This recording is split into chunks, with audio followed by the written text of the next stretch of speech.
Okey, salam sejahtera. Waalaikumsalam, Tahajahau. Apa khabar pelajar-pelajar? Okey, pelajar-pelajar yang saya kasihi sekalian, kita bertemu kembali dalam seminar ramalan online Hot Tips SPM bagi calon SPM 2020. Apa khabar semua? Semoga semuanya baik-baik. Okey, pelajar, saya ditugaskan untuk menyampaikan beberapa maklumat yang penting yang anda tunggu-tunggu berkenaan dengan subjek pendidikan moral. Okey, pendidikan moral merupakan subjek yang paling mudah. 7 bidang 36 nilai. Itulah sukatan tingkatan 5 di mana pelajar-pelajar akan berdepan dengan peperiksaan pada tahun ini. Okey, semoga pelajar-pelajar dah bersedia. Saya akan mulakan. Sebelum saya mulakan, saya ingin sampaikan I can make you smile. Dengan maklumat-maklumat yang saya sampaikan, sekiranya pelajar beri perhatian kepada saya pada hari ini.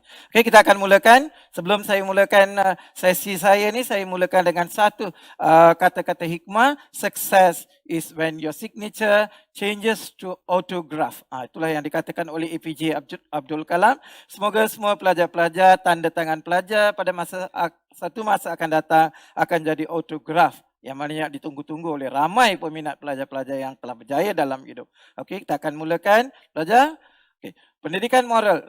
Okey, nama saya Cikgu Jaya dan saya akan bersama dengan anda selama sejam untuk menyampaikan maklumat-maklumat yang penting yang mana harapan saya adalah untuk membolehkan maklumat saya itu supaya pelajar dapat keputusan yang cemerlang dan gemilang. Okey pelajar, kita teruskan. Next. Okey, pelajar saya berikan masa lebih kurang 1 minit untuk dapatkan jawapan kepada soalan yang saya sediakan di tirai ini. Okey, pelajar lihat soalan berkenaan. Okey, apple 7, anggur 5 tambah apple. Apple sama dengan 1 tambah pisang dan apple tambah anggur tambah pisang. Berapa jawapannya pelajar-pelajar? Cuba jawab. Cuba menggunakan kemahiran matematik yang pelajar sudah pernah ada sekarang ni. Okey, sediakan jawapan untuk soalan ni dalam masa 1 minit. Bermula dari sekarang.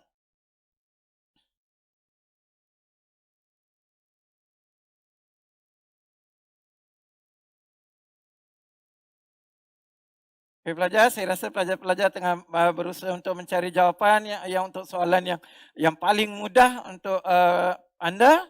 Okey, pelajar? Dapat? Ada yang dah dapat? Tahniah. Ada yang masih nak dapatkan kiraan? Okey, bagus. Okey, pelajar. Okey, next. Okey, jawapan anda. Mungkin pelajar 13. Ada yang dapat jawapan 20. Ada yang dapat jawapan 21. Ada yang dapat 25. Mungkin ada yang dapat jawapan selain daripada nombor yang dipaparkan di skrin. Okey, pelajar. Di sini saya nak buat satu andaian. Walaupun soalannya yang sama, pelajar-pelajar mungkin mendapat jawapan yang berlainan dan berbeza daripada pelajar yang lain. Inilah yang nak sampaikan di mana peperiksaan SPM walaupun diberikan soalan yang sama. Semua pelajar yang mengambil pendidikan moral 1, 2, 2, 5, 1 akan mendapat soalan yang sama. Tetapi apabila telah menjawab soalan itu, pelajar diberikan markah yang berlainan. Soalan yang sama, tapi markah yang berbeza. Di mana kesilapannya? Bukan kesilapannya pada jawab soalan tersebut, tapi bukannya pada jawapan itu sendiri. Maknanya masalahnya pada sejauh mana pelajar mentafsirkan soalan yang diberikan dengan tepat supaya anda dapat jawapan yang paling tepat seperti mana dalam soalan tadi jawapannya ialah 21. Okay, next. Okay, so pelajar kita mulakan itu sebagai panduan kepada pelajar. Kita lihat kepada format peperiksaan, kertas peperiksaan 1, 2, 2, 5, 1. Agak mudah, simple, 2 bahagian, tidak banyak yang perlu kita keliru. Bahagian A, 8 soalan struktur dan bahagian B, 3 soalan esei di mana pelajar dikehendaki jawab 2 sahaja. Okey, itu format. Saya rasa pelajar dah arif dengan format dan sebagainya. Okey, kita sambung dengan okey, kita lihat kepada pelajar, saya nak sampaikan satu perkara di sini. Dia ada 2 persepsi. Persepsi guru di bilik darjah dan persepsi pemeriksa dari nak menyediakan markah untuk skrip jawapan kamu. Okey, persepsi guru dulu. Kita lihat. Persepsi gurunya apabila menanda jawapan pelajar untuk mengesan kesalahan yang terdapat dalam skrip jawapan supaya membetulkan kesalahan yang telah dilakukan. Itu persepsi guru. Bagi persepsi pemeriksa, mereka mencari ruang dan peluang untuk memberi markah dengan skrip jawapan pelajar. So maknanya persepsi gurunya berlainan, berbeza dengan persepsi pemeriksa. Pemeriksa cuba nak cari ruang dekat dalam skrip jawapan yang pelajar sediakan tu untuk diberikan markah. Bukannya untuk menggagalkan tapi nak memastikan pelajar mendapat markah yang sepatutnya daripada skrip yang disediakan. So maknanya untuk yang bakal mengambil peperiksaan SPM nanti khususnya pendidikan moral, pastikan skrip jawapan tu ada perkara-perkara yang boleh diberikan markah oleh pemeriksa. Jangan sama sekali hantar kertas kosong. Okey pelajar, next. Okey, so soalan kita lihat bahagian A, soalan struktur 8 soalan 80 markah. Ini adalah bahagian yang paling penting pelajar, di mana pelajar boleh skor markah di bahagian ini. Okey, arahan yang khusus, jawab semua soalan. Next. Next. Okey pelajar, saya berdasarkan kepada soalan-soalan yang ditanya, saya telah meringkaskan soalan-soalan tersebut tu mengikut bentuk soalan. Untuk peperiksaan SPM, soalan struktur mempunyai 6 bentuk soalan. Sekiranya pelajar dah boleh memahami bentuk soalan tersebut, saya rasa pelajar tidak akan sama sekali menjawab jawapan yang berbeza daripada apa yang dikehendaki oleh pemeriksa. Okey, bentuk soalan yang pertama paling mudah, soalan tanya nilai. Maknanya pelajar dikehendaki menulis nilai yang sesuai dengan situasi yang diberikan, gambar yang diberikan atau karikatur yang diberikan ataupun diberi peta yang diberikan. So maknanya berdasarkan kepada soalan tu, pelajar dikehendaki senarai tulis nilai. So agak mudah, kata kuncinya nyatakan 2 nilai. Senaraikan 2 nilai. Sebutkan 1 nilai. Tuliskan 1 nilai. So itulah antara kata kunci soalan yang akan diberikan. Okey, mudah. Soalannya langsung, tidak perlu nak memutarbelitkan pemikiran kita. Cuma apabila ditanya nyatakan 1 nilai, hanya tulis 1 nilai. Tak perlu ditulis dengan ayat yang lengkap seperti mana yang perlu kamu jawab dalam bahasa Melayu. Yang ini bukan bahasa Melayu, yang ini pendidikan moral. Kalau ditanya apakah nyatakan 1 nilai, tulis rasional, bertanggungjawab. Dan itulah yang sepatutnya jawapan yang perlu diberikan. Okey, perlu nilai, hanya menulis nilai tanpa huraian. Maknanya soalan ini selalunya diberikan markah 1 atau 2 dan ada kalanya diberikan markah 3. Next. Okey, bentuk soalan yang kedua pelajar. Tadi kita lihat nilai. Yang ini ialah soalan yang memerlukan definisi nilai. Di mana pelajar dikehendaki menulis keseluruhan definisi yang anda telah hafal ataupun anda telah pelajari atau anda telah memahaminya. Okey, kata kunci soalan agak mudah. Jelaskan maksud nilai. So maknanya pelajar, kalau ada kata kunci ini, pelajar sudah pasti nak menulis nilai. Okay, berikan definisi nilai. Tuliskan maksud nilai. So perkataan-perkataan itu membawa maksud, maknanya pelajar kena beri soalan, maknanya kena memberikan definisi yang anda telah hafal, yang anda telah memahami. Okey pelajar, definisi kalau sekiranya pelajar-pelajar tidak menghafal 36 nilai, itu bukan dosa yang besar. So maknanya pelajar sekiranya nilai yang diberikan itu cuma 1 atau 2 soalan dalam peperiksaan, so pelajar dikehendaki menulis. Sekiranya tak hafal, tak apa, jangan takut, jangan khawatir. So pelajar tulis apa yang kamu tahu tentang nilai tersebut sebagai huraian. Dan mungkin pelajar akan diberikan 1 markah. Dan pelajar yang sudah menghafalnya berikan jawapan definisi yang sepenuhnya. Contohnya saya bagi di sini. Nilai bertanggungjawab. Definisinya, kesanggupan diri seseorang untuk memikul dan melaksanakan tugas serta kewajipan yang sempurna. Itu ialah definisi yang lengkap. Kalau pelajar tidak dapat menulis tersebut, tulis saja. Nilai bertanggungjawab adalah kesanggupan seseorang untuk memikul tugas. Ada 1 markah. So kalau pelajar yang tidak bersedia untuk kata kunci tersebut. So untuk ini tak perlu. Saya menyeru kepada pelajar, jangan dalam suasana yang singkat ni, tak perlulah pelajar mula nak menghafal 36 nilai kalau tidak sebelum ni belum lagi hafal nilai tersebut. Okey pelajar, kita teruskan. Next. Okey, soalan bentuk yang ketiga yang agak kerap, yang banyak diberikan dalam peperiksaan SPM. Okey pelajar, yang ini adalah soalan yang paling banyak yang disediakan dalam soalan tersebut. Yang pertama, bentuk tanya nilai dan penerangan. Dan setiap soalan tu diikuti dengan beberapa soalan dalam bentuk soalan yang ini. Okey, contohnya ditanya, terangkan 2 nilai yang dihayati oleh penderma organ. berikan dua nilai yang perlu diutamakan oleh individu. Okey, dan uraikan satu nilai yang diamalkan oleh pegawai custom. Okey, dan satu lagi ialah terangkan satu nilai murni yang diamalkan oleh Kenny. So ini antara kata kunci yang disediakan bagi soalan yang diberikan dalam kertas peperiksaan. So jawapannya, calon hanya menulis nilai dan penerangan tanpa kata kunci nilai. Okey, pelajar tidak wajib untuk menulis kata kunci nilai. Agak simple, agak mudah untuk mendekati soalan ini. Jangan panik pelajar. So, soalan nilai yang banyak yang diberikan dalam peperiksaan SPM khususnya untuk kertas Moral 1225/1. Next. Okey, contoh soalan. Kita lihat contoh soalannya. Berikut adalah perbualan beberapa orang pekerja yang telah dipecat oleh syarikat Bumblebee. Okey, Jackie. Jackie berkata, kenapa kita semua dipecat tanpa diberi notis terlebih dahulu? Dan Samantha kata, iyalah, ini tidak betul. Syarikat kita telah melanggar Akta Kerja 1955. Di mana Nayantara kata nampaknya syarikat kita telah menindas kita. Huraikan nilai yang harus diamalkan oleh majikan terhadap pekerja. Soalannya langsung, secara langsung, direct, tidak perlu gusar sebab soalannya secara langsung dah memahami apa yang nak dijawab tu dah diberikan dalam uraian tersebut. Okey, kita lihat soalannya. Okey, next. Okey, kita lihat contoh jawapan yang sepatutnya pelajar berikan dalam peperiksaan ini. Okey, pelajar ya, perkara yang penting dalam nak menjawab soalan uraian nilai dan uraian ini, kita lihat ada satu lagi perkara yang penting pelajar harus nyatakan di situ ialah watak. Di mana watak amat penting dalam menjawab soalan yang dalam bentuk format ini. Okey, sini wataknya ialah majikan. Okey, apakah nilai yang perlu diamalkan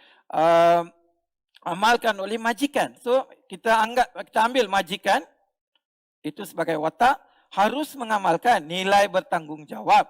Dah ada nilai ya, satu nilai. Dan yang ketiga tu kita berikan huraian untuk menjaga kebajikan pekerja. So agak simple, mudah. Watak, nilai dan huraian. So maknanya pelajar akan diberikan 2 markah.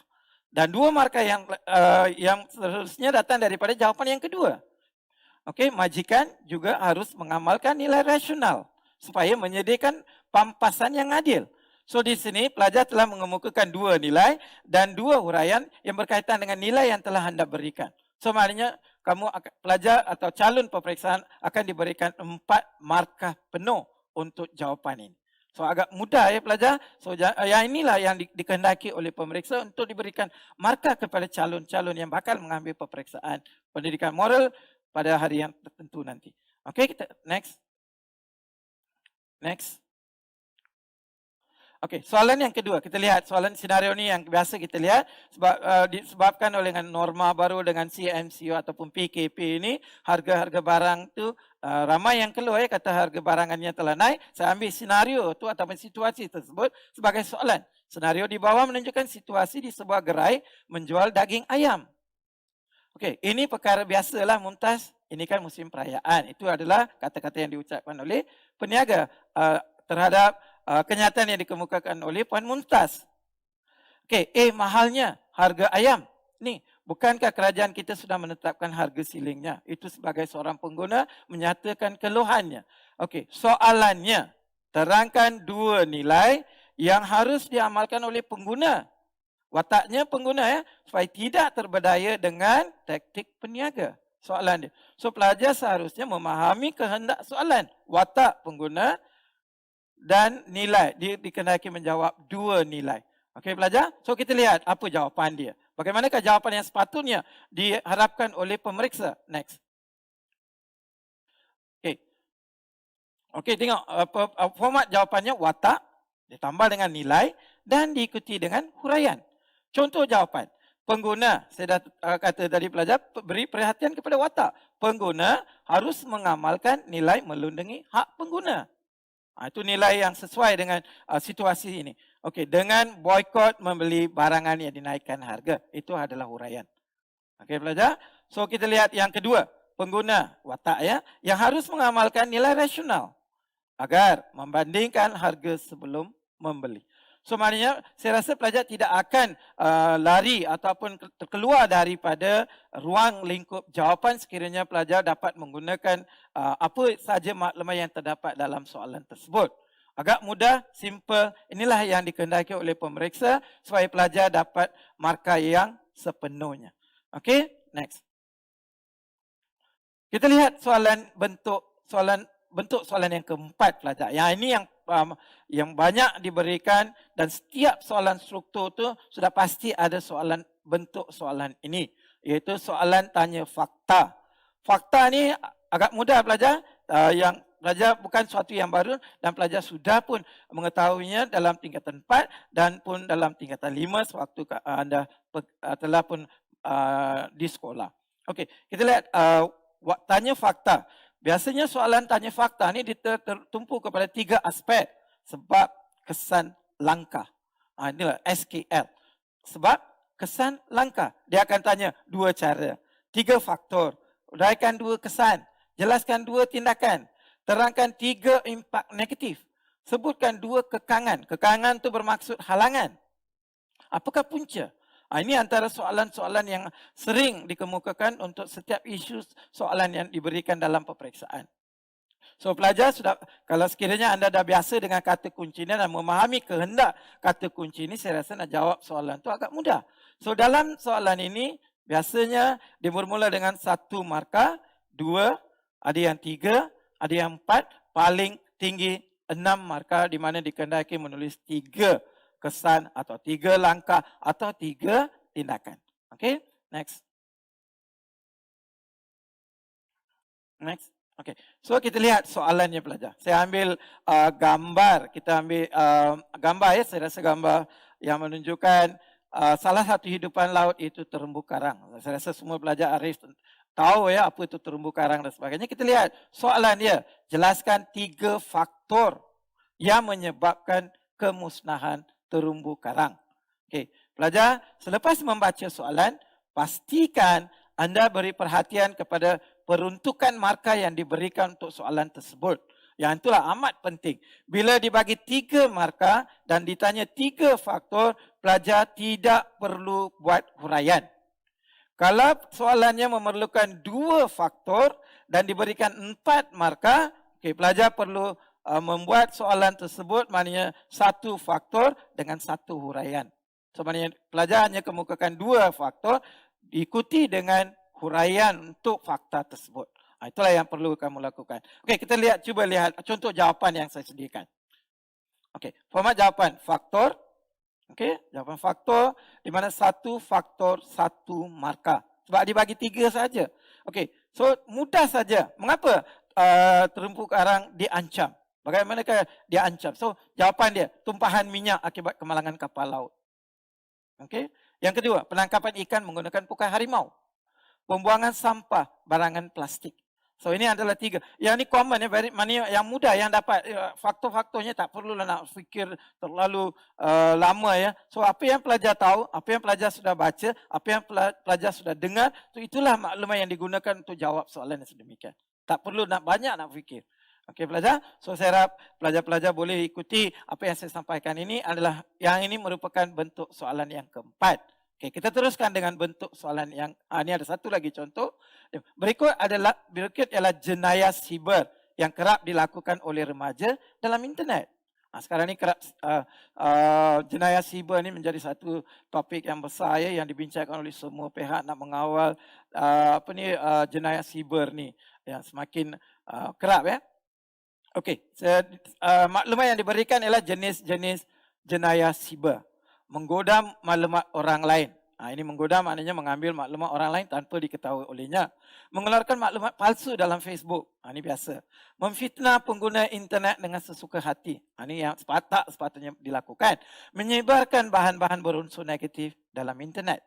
Okey, huraikan 2 kesan jenayah siber kepada golongan remaja.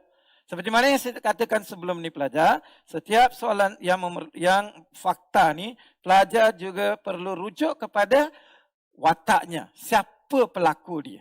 Itu yang agak penting sebab itu yang akan menjuruskan jawapan kita yang tepat supaya dapat markah yang penuh. Okey, kita lihat jawapan dia. Next.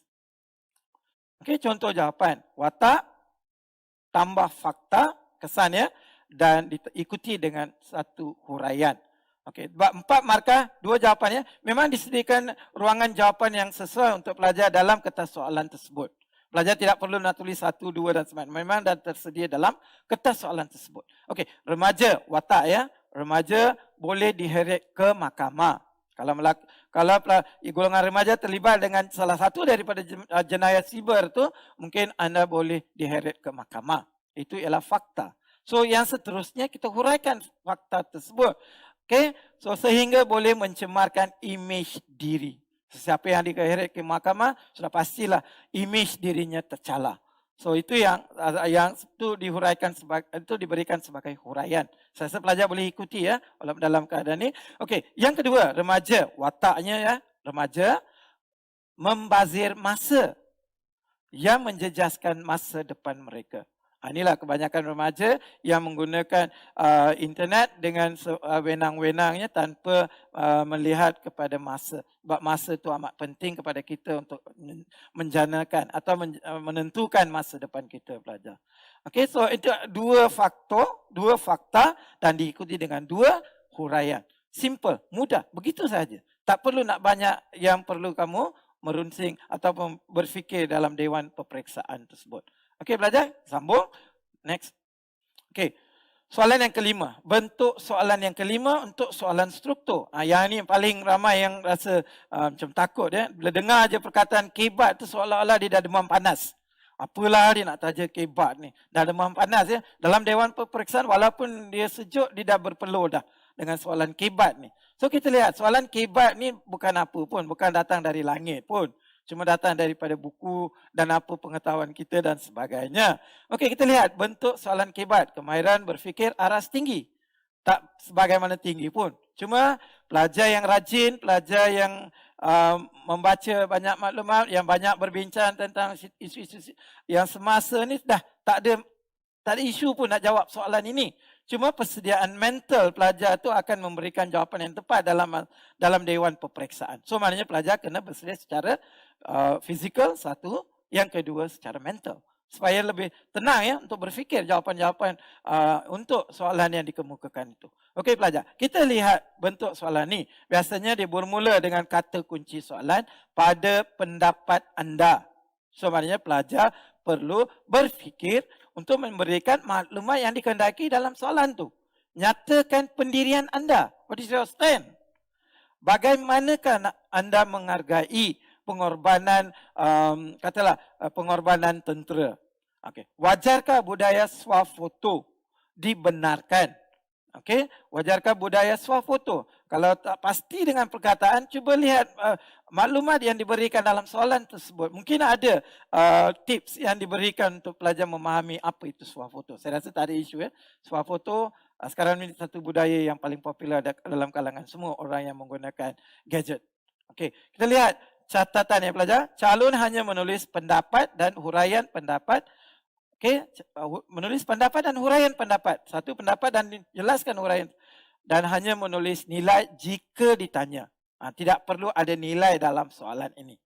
Jangan selitkan nilai sebab semuanya berkaitan dengan nilai. Kalau ditanya baru kamu selitkan. Kalau tidak, tak perlu nilai. Contoh soalan. Kita lihat contoh soalannya. Okey, lihat gambar sebab keluarga keluarga pada masa sekarang ni. Gambar di bawah menunjukkan senario anggota sebuah keluarga yang sibuk dengan gadget masing-masing. Okey, so ayah ada gadget, ibunya dengan tab, anaknya dengan telefon dan bukan saja anak, haiwan peliharaan kesayangan mereka pun dah diberikan gadget. Inilah situasi yang berlaku dalam keluarga yang moden, keluarga yang dianggap sebagai kita dah pada masa sekarang. Perkembangan teknologi dan komunikasi banyak membawa perubahan kepada cara hidup keluarga masa kini. Anak-anak akan leka dengan gadget elektronik. Kebanyakan ibu bapa juga kurang berinteraksi dengan anak-anak kerana terlalu leka dengan gadget elektronik. Pelajar, Beri perhatian ya pelajar. Setiap maklumat yang diberikan dalam soalan itu pelajar perlu baca dan memahaminya. Okey, kalau sekiranya pelajar kata terlalu panjang, tak perlu nak baca, saya baca soalan saja untuk jawab. Soalan tu mungkin akan tersasar daripada jawapan yang sepatutnya. Okey pelajar, faham ya? Semua maklumat yang disediakan dalam soalan tu pelajar perlu tahu dan memahaminya dengan baik, sebaik-baik mungkin. Okey, soalannya, huraikan dua peranan ibu bapa. Dua peranan. Okey, markah 4. Dua peranan ibu bapa untuk menangani gejala penggunaan gadget sewaktu makan. Okey pelajar, faham ya soalan? Sewaktu makan, bukan sewaktu duduk di atas sofa. Walaupun di gambarnya nyatakan mereka duduk di atas sofa. So, soalannya ialah di tempat makan atau di meja makan. Okey, next kita lihat jawapan dia.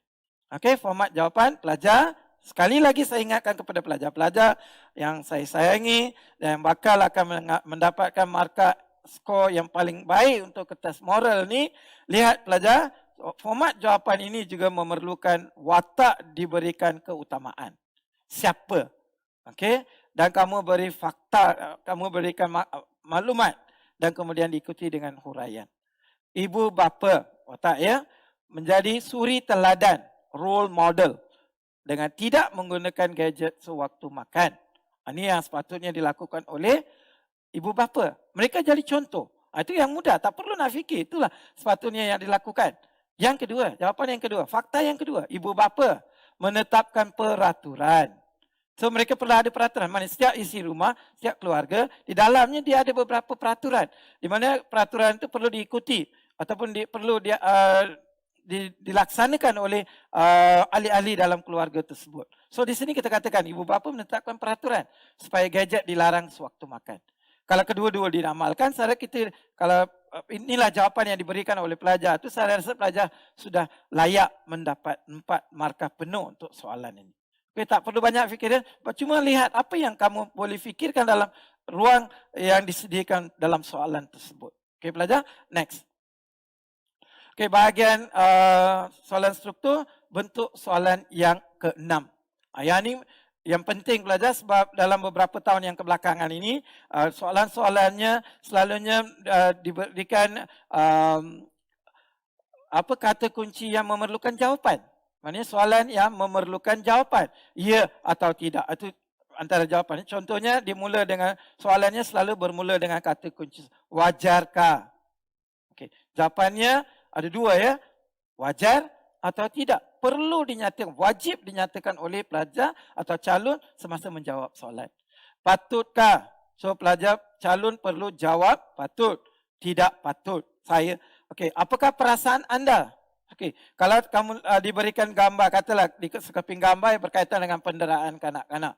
Lepas di bawah tu ditulis, apakah perasaan anda apabila melihat gambar tersebut? Okey, pelajar nyatakan perasaan saya sedih, kecewa. Okey, jangan kata bila ada gambar penderaan kanak-kanak kamu kata saya berasa gembira, bercanggah dengan perasaan yang sepatutnya. So maknanya kamu berikan perasaan anda apabila apa yang anda rasai apabila melihat sesuatu gambar atau sebagainya. Okey, namakan agensi. Ini yang selalu keluar. Kalau dia berkaitan dengan agensi-agensi yang tertentu, custom, PDRM, bomba ataupun agensi-agensi antarabangsa. So pelajar perlu namakan agensi tersebut. Sebutkan akta. Dan soalan ini juga agak diberikan satu atau dua soalan dalam kertas soalan tahun-tahun lepas, di mana kalau dia ada berikan situasi tentang penderaan kanak-kanak, anda dikehendaki menulis sebutkan satu akta berkaitan dengan penderaan kanak-kanak. So maknanya agak mudah, akta perlindungan kanak-kanak. Itu jawapan. So kita lihat contoh soalan. Okey, ini gambar ya diberikan. Contoh soalan sebegini ya, dibagi logo. Kemudian dikehendaki ini berikut adalah logo sebuah pertubuhan antarabangsa. Okey. Bagaimana jawapan soalan dia? Apakah nama pertubuhan antarabangsa di atas? Pelajar tak perlulah nak tulis nama pertubuhan antarabangsa di atas ialah Pertubuhan Bangsa-Bangsa Bersatu. Okey, tak perlu.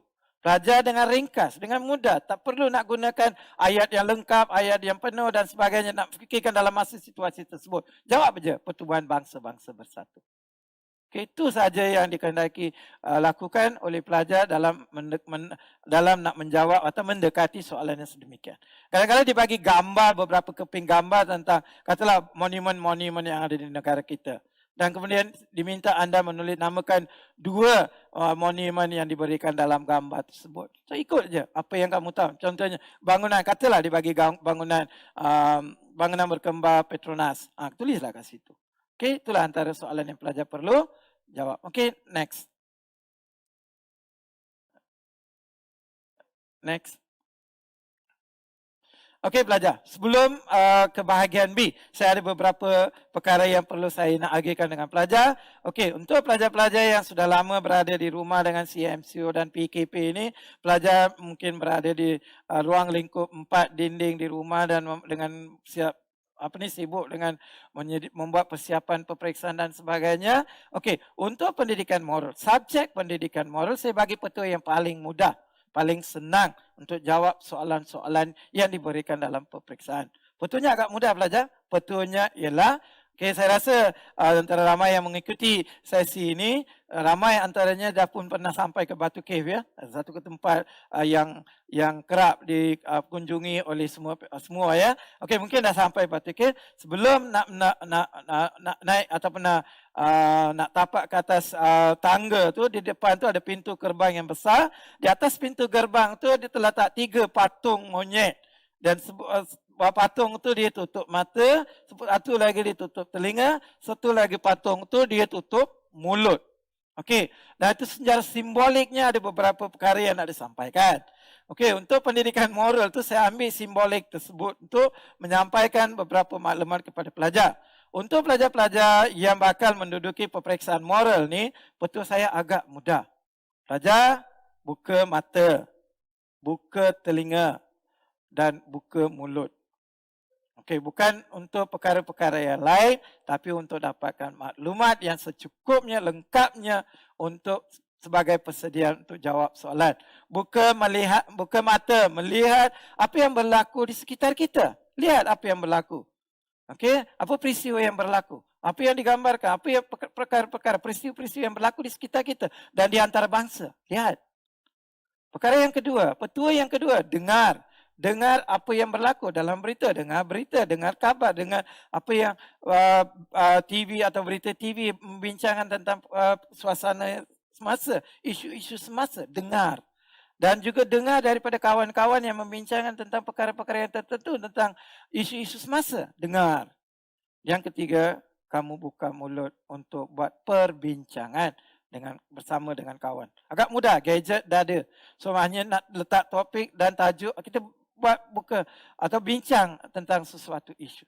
So untuk melengkapkan diri kita dengan maklumat yang secukupnya. Sebab pendidikan moral dia tidak banyak yang keluar daripada buku teks. Kebanyakan soalan tertumpu daripada apa yang dibincangkan dalam buku teks. Jangan lari daripada buku teks. Isu-isu yang dikemukakan dalam buku teks itulah yang akan dijadikan soalan.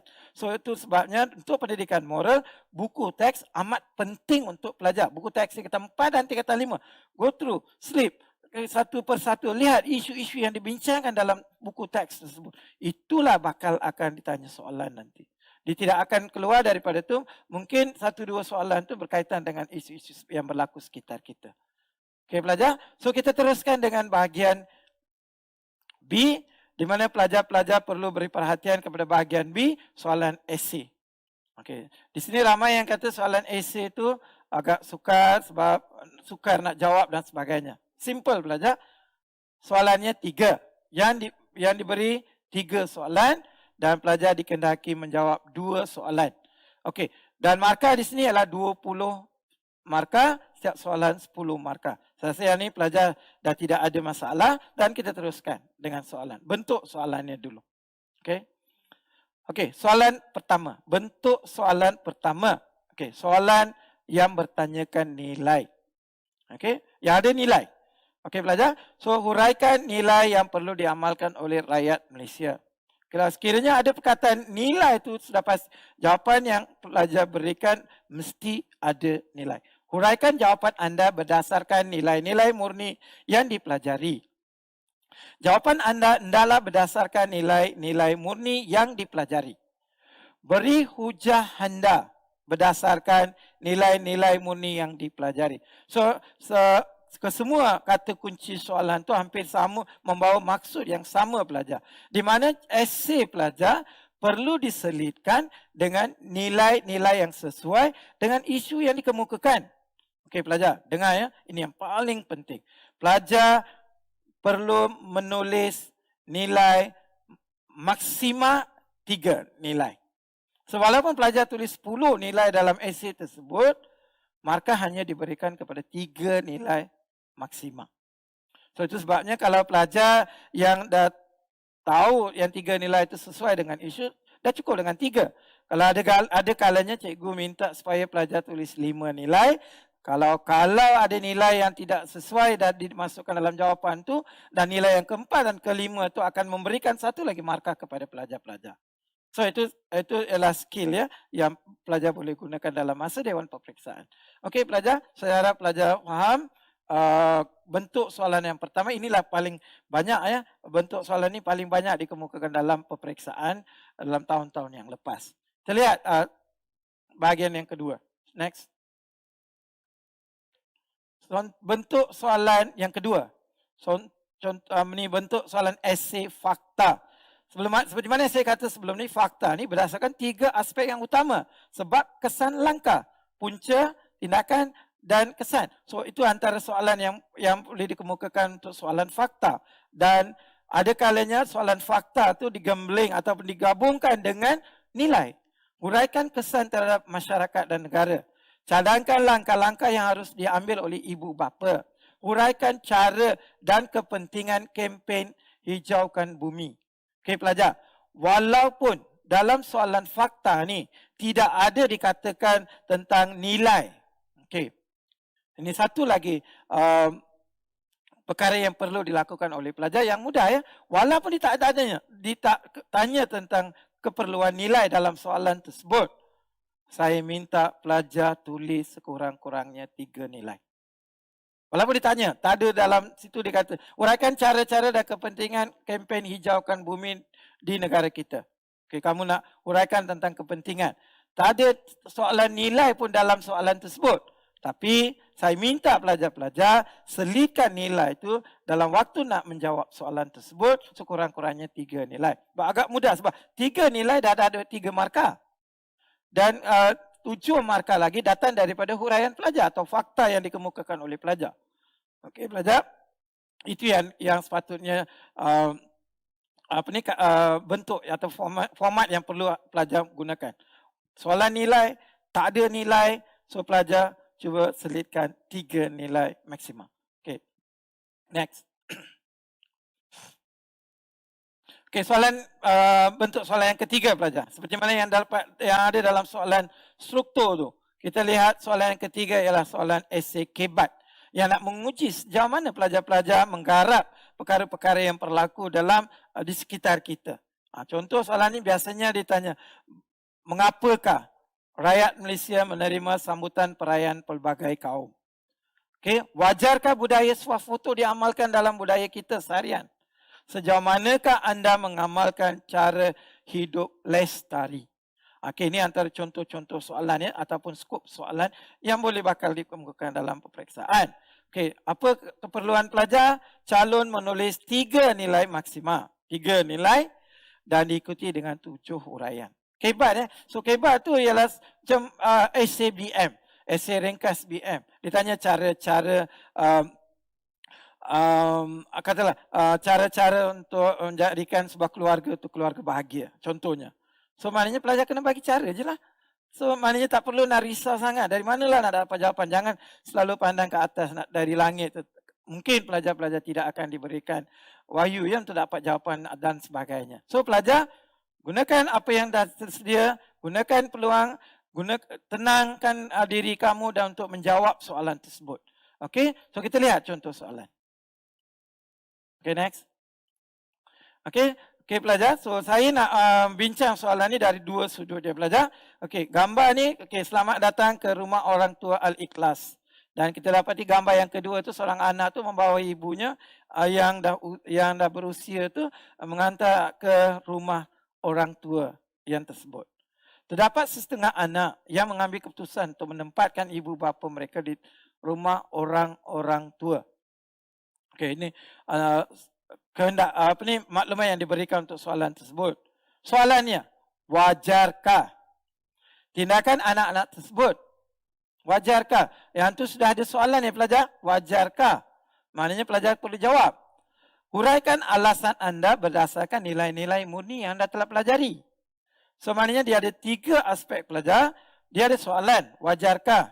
Kemudian kamu kena beri huraian. Dan kamu juga harus selitkan nilai. So ada 3 perkara dalam soalan ini. So kalau pelajar dah faham, dah tahu, ada 3 perkara dalam soalan ini, saya rasa jawapannya agak mudah yang pelajar boleh disampaikan dengan paling mudah. Okey, kita lihat next. Kita lihat contoh pelajar. So pelajar sediakan skema. Okey, sediakan skema atau ringkasan skema. So maknanya tulis saja,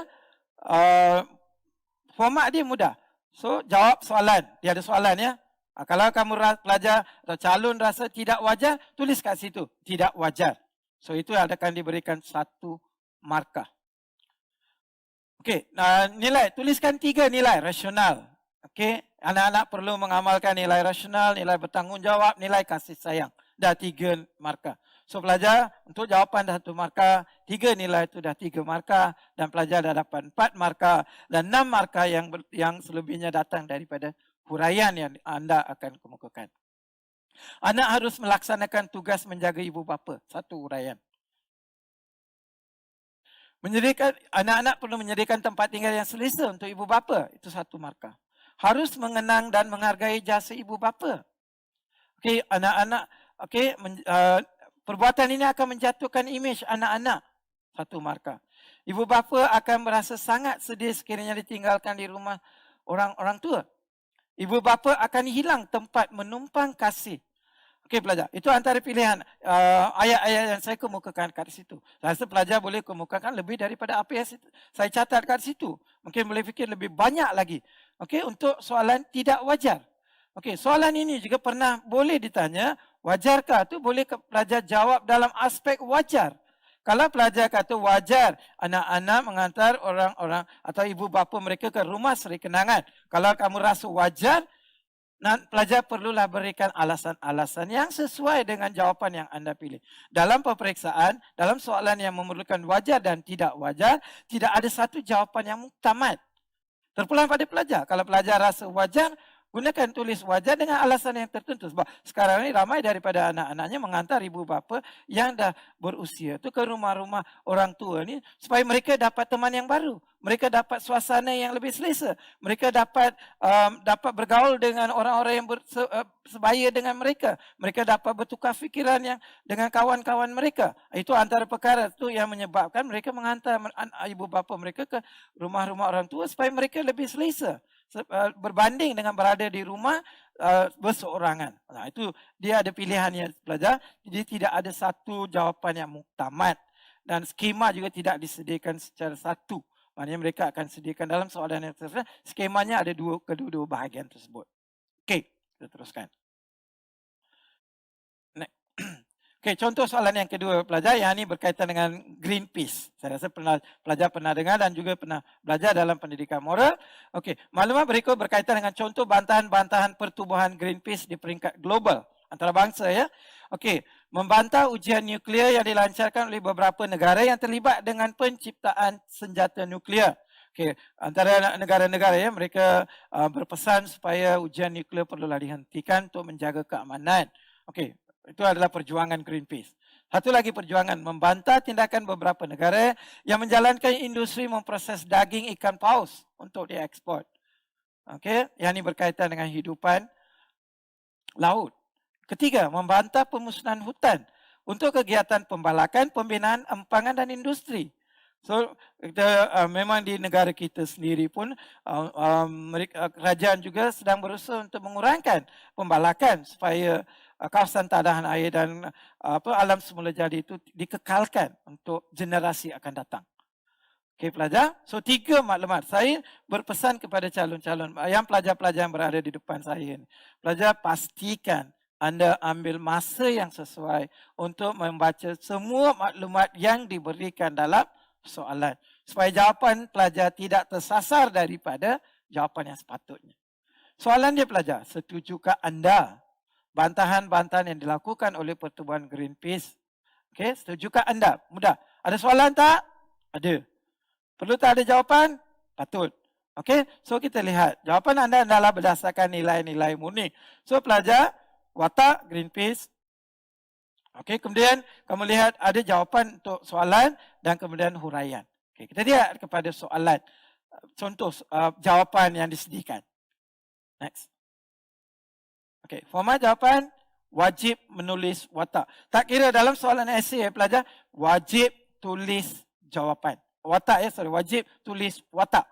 Okey, jawapan setuju. 1 J. Nilai maksima 3. So pelajar tulislah 5. 3 daripadanya akan diberikan markah untuk maksima secara maksima. Kalau nak tulis 3, terpulang pada pelajar. Yang kalau nak tambah, kata-kata rasa kalau 1 tu tak betul, yang kedua tu yang keempat tu boleh betul, tulislah 4 nilai. Uraian, okey, alasan saya. Tindakan Pertubuhan Greenpeace adalah untuk melindungi alam sekitar daripada sisa ujian nuklear. Sisa ujian nuklear banyak kesan impak negatif, kesan negatif. Okey, mengelakkan kepupusan flora dan fauna akibat ujian nuklear ini akan memberi impak yang besar. Melindungi ikan puas daripada pupus. Menjaga hutan sebagai kawasan tanan air. Mengelakkan kejadian bencana alam. Dapat mengelakkan fenomena pemanasan global. So maknanya jawapan yang saya ambil ni merangkumi 3 aspek yang ditanya. Hutan, kepupusan ikan paus dan juga ujian nuklear. Itulah perlunya pelajar beri perhatian kepada maklumat-maklumat yang disediakan dalam soalan tersebut. So jawapan saya merangkumi ketiga-tiga aspek itu agak mudah untuk saya masukkan sebagai jawapan. So pelajar itulah yang sepatutnya dilakukan dalam Dewan Peperiksaan nanti.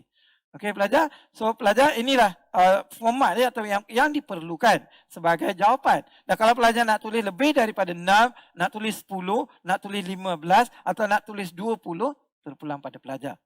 Tapi ingat, masa. Musuh yang paling ketat dalam Dewan Peperiksaan itu ialah masa. Sebenarnya pelajar perlulah agihkan masa yang sesuai untuk jawab soalan esei. Okey, jangan terburu-buru dah habis masa untuk soalan struktur dan bila nak jawab soalan esei tinggal masa yang tak sepatutnya masih yang singkat untuk jawab soalan. So memang tak dapat jawab dengan yang sebaik-baik mungkin. Okey, itu pesanan pada pelajar-pelajar yang berada di depan saya. Okey pelajar, okey kita lihat next. Okey, kita dah sampai ke tahap yang maknanya pelajar-pelajar yang ada di depan saya ini tertunggu-tunggu. Nak dapatkan maklumat dan tips untuk peperiksaan. Di sini kita tidak dapat saya tidak kata apa yang akan keluar yang bulat-bulatnya daripada untuk peperiksaan ini tidak pelajar. Untuk pendidikan moral agak mudah, simple. Pelajar saya kata petua tadi, buka mata, buka telinga, buka mulut untuk dapatkan maklumat. Sebelum nak masuk ke dewan, selain daripada menghafal atau mengingati beberapa nilai, pelajar juga perlu masuk ke Dewan Peperiksaan dengan maklumat-maklumat yang tertentu. Jangan masuk dengan tangan kosong. Okey pelajar, so isu-isu penting yang saya ambil daripada melihat, menganalisis situasi-situasi dan perkara-perkara yang berlaku, peristiwa-peristiwa yang berlaku, yang mana boleh menjadi yang boleh membantu pelajar. Yang ini sebagai panduan pelajar, selain daripada isu-isu yang saya kemukakan di sini, pelajar juga boleh meminta daripada guru-guru yang mengajar pendidikan moral untuk dapatkan beberapa maklumat tambahan yang tentang berkaitan dengan maklumat-maklumat atau peristiwa-peristiwa ataupun kejadian-kejadian tertentu. Okay, next. Okey, yang ini saya senarkan beberapa perkara tajuk yang penting untuk tahun ini pelajar. So yang pelajar perlu beri perhatian. Rukun negara. Okey, sebagai negara pelbagai kaum, rukun negara adalah tonggak yang dijadikan sebagai panduan. Itu sebagai panduan kepada kita supaya kita hidup aman dan damai dalam negara yang pelbagai multiracial ni ataupun berbilang kaum ini. Okey, pendidikan secara talian. Selama setahun ini pelajar-pelajar berdepan dengan fenomena ini. Pendidikan dalam norma baru. Itulah yang dikatakan. So, pendidikan norma baru yang digunakan kaedah talian. Okey, dengan menggunakan Google Meet, dengan menggunakan pengedaran bahan Telegram, pendidikan melalui WhatsApp. Itu pendidikan secara talian. Kesan. Apa kesan dia? Apa kebaikan dia? apa kekangannya dalam melaksanakan pendidikan secara talian ini. Pelajar-pelajar bincanglah bersama kawan dan sebagainya. Saya rasa pelajar pun dah arif dengan tajuk ini. Peranan pertubuhan sukarelawan.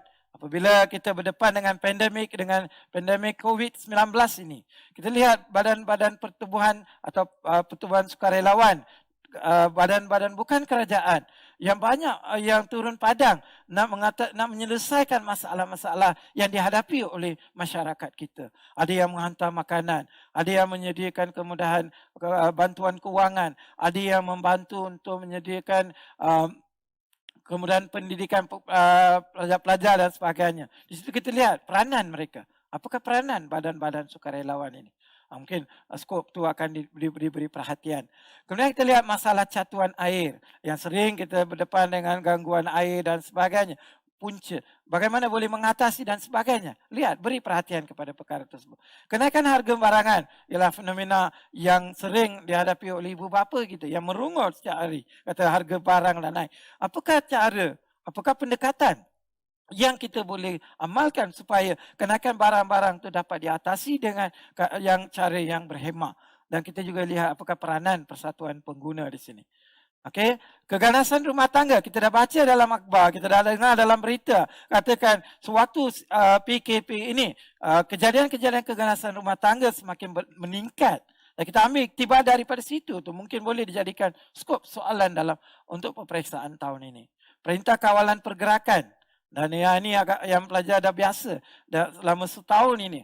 Dan apakah ada yang pihak yang memperlekakan perintah yang dilakukan? Mungkin dari aspek kesalahan, kesan dan sebagainya itu pelajar perlu bincang.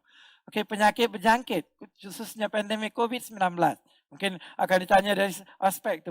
Dapatkan maklumat sedikit. Saya rasa pelajar sudah pun tahu beberapa perkara berkaitan dengan itu. Selain itu, perkhidmatan penghantaran makanan. Ini yang paling popular ya bila PKP, CMCO dan sebagainya. Yang paling sibuk ialah penghantar makanan, Food Panda, Grab Food ataupun dah makan. Banyak ya, dah banyak jenama-jenama yang boleh sediakan perkhidmatan penghantaran makanan ke rumah sesiapa saja yang membuat tempahan. Okey pelajar, so gunakan kaedah tu. Dan kita lihat cara hidup seorang penghantar makanan tu. Bagaimana suasana seharian mereka mungkin dari segi aspek itu. Kerjasama kepada kerajaan. Okey, mungkin aspek dalam pandemik sedemikian, dalam PKP dan sebagainya. Bagaimana kita sebagai rakyat Malaysia atau sebagai seorang warga negara, kita nak memberikan kerjasama kepada kerajaan supaya dapat mengurangkan pandemik COVID-19 dan sebagainya. Apa peranan kita? Dapatkan maklumat dan sebagainya. Program sekolah dalam taman. Okey, program sekolah taman ialah berkaitan dengan melestarikan alam sekitar sekolah. Di mana sekarang ni sekolah bukan saja terdiri daripada bangunan batu dan kita nak jadikan sekolah tu ialah tempat yang lebih sesuai, lebih mudah, lebih yang sesuai untuk kita belajar. Okey, sekolah dalam taman. Dasar pengasingan sisa walaupun dah beberapa tahun dipesan kepada pelajar-pelajar ataupun kepada pengguna, kepada masyarakat Malaysia, dasar pengasingan sisa masih dalam peringkat ujian lagi, tak dapat pencapaian yang sepatutnya dijangka. Iko pelancongan di Malaysia. Satu lagi mod pelancongan yang baru, iko pelancongan. Okey, so pelajar dapatkan maklumat. Perceraian dalam kalangan masyarakat Malaysia, satu lagi fenomena, satu lagi isu negatif yang banyak diutarakan. Okey, di mana didapati 50 hingga 60% perkahwinan yang didaftar berakhir dengan perceraian.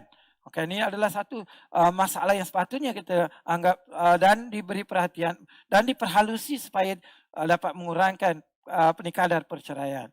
Dan kadar perceraian bukan saja antara ibu dan bapa dan impaknya kepada anak mereka selepas pasangan itu bercerai. Dan pelajar melihat kepada skop tersebut.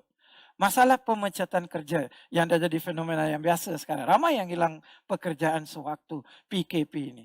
Dalam tempoh setahun, 2 tahun ni. Ramai yang hilang kerja. Kilangnya ditutup dan sebagainya. So apakah cara untuk mereka mengatasi suasana tersebut. Situasi tersebut. Apa yang mereka perlu lakukan. Itu dapatkan maklumat dan sebagainya. Dan peranan Kementerian Sumber Manusia. So kalau kita lihat Kerajaan Sumber Manusia menyediakan banyak pelbagai jenis latihan. Contohnya e-latih yang baru-baru dilancarkan ini adalah satu kaedah nak membantu pekerja-pekerja yang telah hilang kerja untuk menambahkan maklumat atau menambahkan skill, kemahiran supaya mereka dapat cari kerja yang baru selepas mereka mendapat maklumat ataupun latihan yang sepatutnya. Dan beberapa langkah lagi dengan bantuan kewangan dan sebagainya. So maknanya pelajar perlu melihat aspek-aspek tersebut untuk sebagai tajuk-tajuk penting untuk tahun ini. Selain itu juga beri perhatian kepada isu makanan atau makanan berbentuk organik. Tidak dicatat kat situ makanan organik. Sekarang ni satu trend. Bila kita beli sayur, kita cari sayur yang organik. So maknanya cuba beri perhatian kepada apakah kesan, kebaikan produk hasil pertanian secara organik ni. Okay, so kita lihat slide yang kedua. Next. Okay, pelajar, kalau sesiapa saja yang sudah hafal 36 nilai, saya ucapkan tahniah. Yang hafal 16 nilai, tahniah. Kalau yang belum lagi langsung menghafal nilai, tahniah juga. Sebab kamu juga telah bersedia untuk sekadar yang mampu. Tapi pelajar, untuk memastikan pelajar-pelajar untuk menjawab soalan peperiksaan, dalam Dewan Peperiksaan, pelajar perlu membawa beberapa nilai, menghafal beberapa nilai supaya dalam situasi soalan yang diberikan itu pelajar boleh muatkan sebagai jawapan. Okey, antara nilai konvensional atau nilai yang kerap ditanya, harga diri, bertanggungjawab, kasih sayang, rasional, tanggungjawab terhadap keluarga, menyayangi dan menghargai. Maknanya agak mudah ya pelajar. Setiap 7 bidang itu, daripada setiap 7 bidang itu hafal 1 nilai. Maknanya dah ada 7 nilai. Okay. Selain itu kamu tambah beberapa nilai yang anda rasa kamu boleh hafal nilai tersebut. So dan itulah maklumat yang akan dibawa masuk ke dalam Dewan Peperiksaan. Yang dah hafal 36 nilai, bawa 36 nilai. So kamu ada peluang yang lebih baik untuk skor markah yang lebih tinggi daripada pelajar yang lain. Okey pelajar, ini ada antara nilai-nilai yang perlu pelajar, ini antara ya, dan kalau pelajar rasa semuanya nak bawa ke Dewan Peperiksaan, hafal. Okey, dan okey pelajar, so dah sampai masuk untuk FAQ. Bila setiap pelajar, apakah frequently asking question ataupun soalan yang kerap ditanya oleh pelajar, dan saya ambil peluang ni dalam ruang ini untuk jawab beberapa soalan yang pernah pelajar kemukakan kepada saya apabila saya menyampaikan pelajaran ataupun menyampaikan seminar kepada pelajar-pelajar. Okey, soalan pertama. Cikgu, kalau dia dikehendaki soalannya memerlukan 2 nilai, boleh tak saya tulis 3 nilai? Digalakkan. Kalau saya nak tulis 4, lagi digalakkan. Kalau saya nak tulis 5, jangan. Buang masa. Okey, so kalau di ruang tu disediakan untuk 2 nilai, pelajar boleh tulis nilai yang ketiga sebagai nilai tambahan. Kalau diminta 2 fakta, pelajar dibenarkan tulis 3 fakta atau 4 fakta. Janganlah sampai meminjam kertas tambahan untuk nak tampal kat situ sebagai tambahan jawapan. Jangan. Okey, ruang yang disediakan dalam kertas soalan tu memang dah cukup pun. Okey, kalau soalan yang kerap ditanya, perlu tak saya tulis dengan ayat yang lengkap?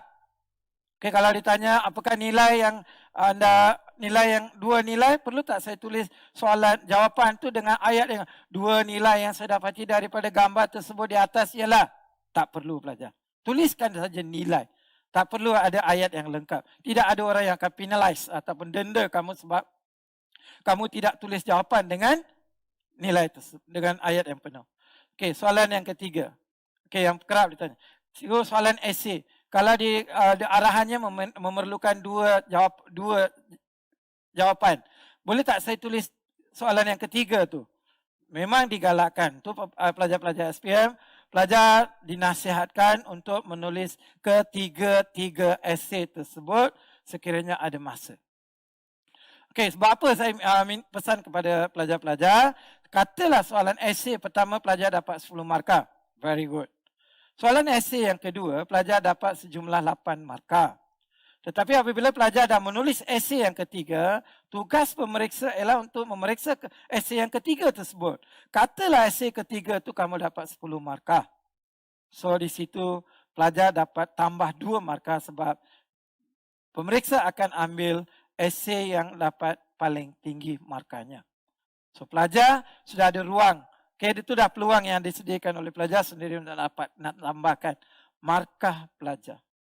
Okay pelajar, so itu antara perkara-perkara yang perlu saya sampaikan. Saya rasa maklumat yang saya sampaikan kepada pelajar-pelajar itu agak memadai dengan memadai untuk sebagai persediaan untuk peperiksaan, dan harapan cikgu di sini ialah supaya maklumat yang saya berikan itu adalah maklumat yang sangat-sangat diperlukan oleh seorang pelajar untuk menyediakan diri kamu untuk mendapatkan markah yang paling baik, ya. Untuk diri kamu, dan juga markah yang paling baik untuk diri kamu juga akan membanggakan keluarga kamu, dan seterusnya masa depan kamu lebih cerah, dan kamu boleh mengikuti pelajaran yang pengajian yang lebih berkesan untuk menentukan masa depan pelajar. Okey pelajar, so sampai sinilah perkara maklumat yang saya sampaikan. Selamat menduduki peperiksaan. Lakukan yang terbaik. All the best. Sesiapa saja yang sudah buat persiapan, persediaan, sudah pasti berkatnya akan sampai kepada kamu. Sekian, terima kasih.